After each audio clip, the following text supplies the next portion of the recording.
এই মাস্টারমাইন্ড যদি আহতরা না থাকতো, রাজপথে যদি তাদের না থাকতো, তাহলে আজকে আমরা ফ্যাসিস্ট মুক্ত হতে পারতাম না। রাষ্ট্রকে যদি সোনার বাংলা গড়তে হয়, এই আহতদেরকে পুনর্বাসন করতে হবে। এটা মানবিক দায়িত্ব, মানবিক অধিকার। আজকে যে আমাদের এইখানে এই আহতদের নিয়ে একটি সমাবেশ করতে হচ্ছে, এটা আমাদের জন্য বড় লজ্জা এবং শেম। জাতির জন্য শেম, রাষ্ট্রের জন্য এটা একটা শেম। আজকে বাংলাদেশ যদি সেই 5ই আগস্টের যদি বিপ্লব না ঘটতো, তাহলে আজকে আমরা একটা ফ্যাসিবাদ মুক্ত স্বৈরাচার ফ্যাসিস্ট শেখ হাসিনাকে এখান থেকে, বাংলাদেশ থেকে তাড়িয়ে যেতে পারতাম এবং পালিয়ে যেত না। আপনারা জানেন, একটি নাটকের অন্যতম 21শে আগস্টের মামলায় যে নাটক গড়িয়েছিল শেখ হাসিনা, সেই নাটকের বেনিফিশিয়ারি সকলকেই বাংলাদেশের প্লট এবং টাকা পয়সা দিয়ে তাদেরকে যথাযথভাবে বাংলাদেশকে এখানে প্রতিস্থাপন করেছে। কিন্তু আজকে যারা এইখানে আহত আছেন, তাদের কি রাষ্ট্রের কাছে করুণা করতেছেন? মোটেই না।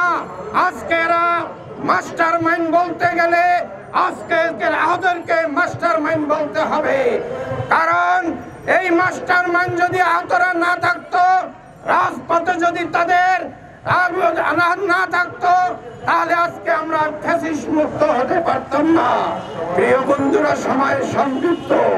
আগামী বাংলাদেশ গড়ার যে স্বপ্ন দেখছে, সেই স্বপ্নের জায়গায় যদি যারা নিহত হয়েছে এবং আহত, আজকে এদেরকে যদি পুনর্বাসন করা না হয়, রাষ্ট্র যদি এদেরকে দায়িত্ব নেওয়া না হয়, তাহলে আগামীর যে বাংলাদেশ, এই বাংলাদেশ গড়ায় যথাযথভাবে বাংলাদেশ হবে না, সেইটা হবে ফ্যাসিস্ট শেখ হাসিনার সহদরদের নিয়ে।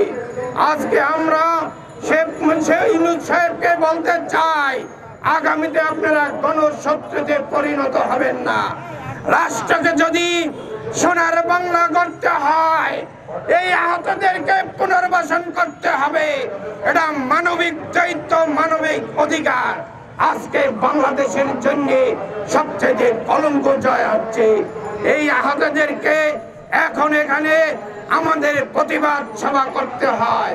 যারা ছাত্র আছে, তাদেরকে নিয়ে আপনি একটি কমিটি গঠন করে যত সময়ের ক্ষেপণ না করে তাদেরকে পুনর্বাসনের জন্য আহ্বান জানিয়ে, তাদের চাকরি বাকরি দিয়ে তাদের কিভাবে রাষ্ট্র পুনর্স্থাপন করতে হবে সেই দিকে খেয়াল রেখে আগামীর বাংলাদেশ হবে গণতন্ত্রের জন্য বাংলাদেশ।